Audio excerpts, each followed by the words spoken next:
ที่รักบ่อยที่ตัดมือพัดจะไม่มีทอนออกติดออกจะสาอะไรเพื่อนเลยแม่ลิกากากระดาวเจ้ากาเก่ง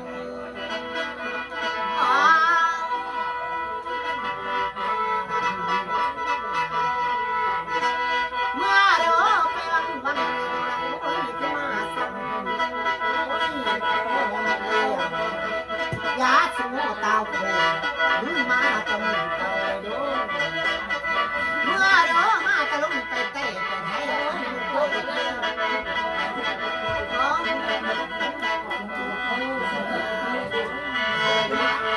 ื่อตามละตะลุงไปเตะเมื่อเด้อลิกากากระดาเจ้ากาเป็นยาที่ตกเดิน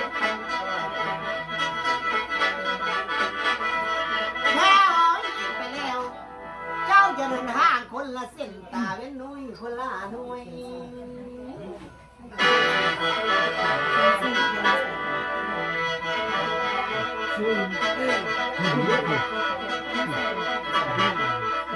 แม่เอ้ยเอาแล้วโอ้ยทั้งหมดไปวังเดี๋ยวทั้งหมดสั่งเลยอ้าวมาตัวแค่คอ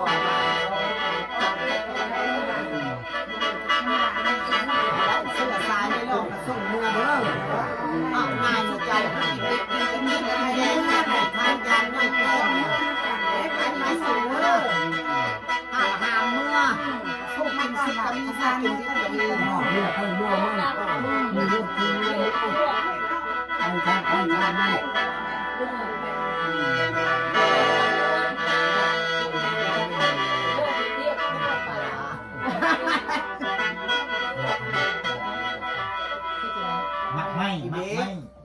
เจ้าบนมีมากล้วยมาสั่งมาสั่งมาไม่อยู่บ่เปิดไม่คนละไม่มีอยู่บ่มีอย่างแม่กาวมีอยู่บ่ในเงินมีอยู่บ่มีมากไม่อยู่บ่ไปซื้อน้ำร้านไอ้ตู้เย็นมันมีบ่มีมากไม่มากก็มาปวดมาปวดนี่เราหมดหมดปิดมาเลยล่ะหมดมาอย่างนั้นเป็นมากไม่คนไทยเขายังกล้วยเขาพอจะมาแนกเลยนะครับนี่ติดกินประเด็นไม่เอา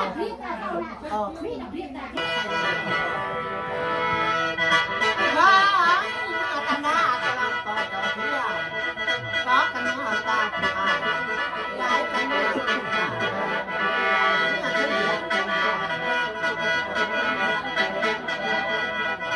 เมื่อเราไปรังวังจะรังร้อยที่มาสั่ง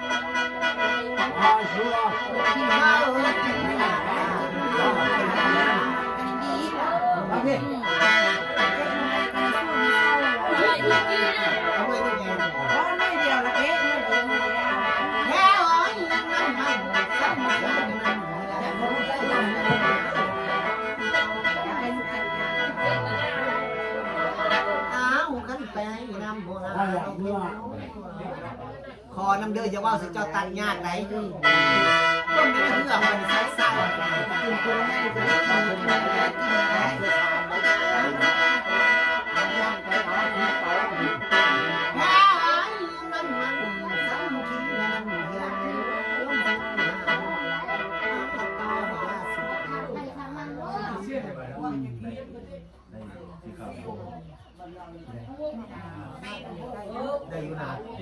ู่นะตัดแต่ก่อนว่าจะให้ได้บัดนี้ตัดคือตัด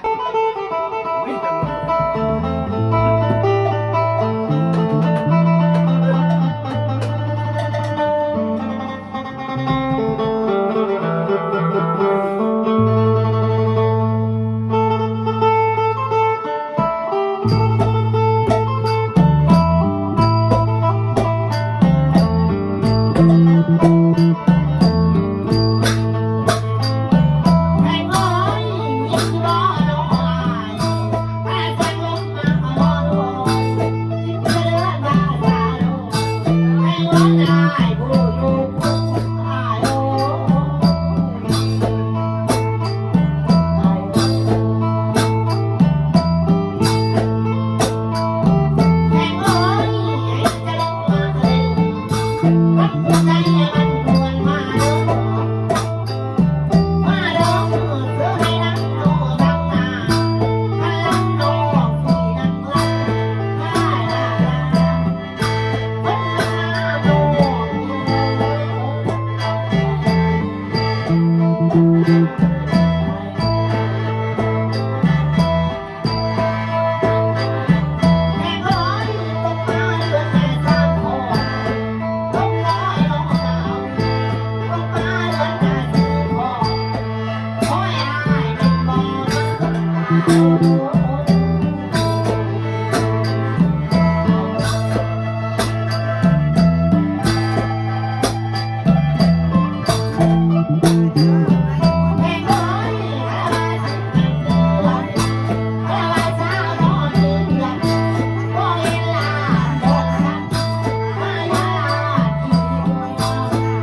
เ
มาแล้ว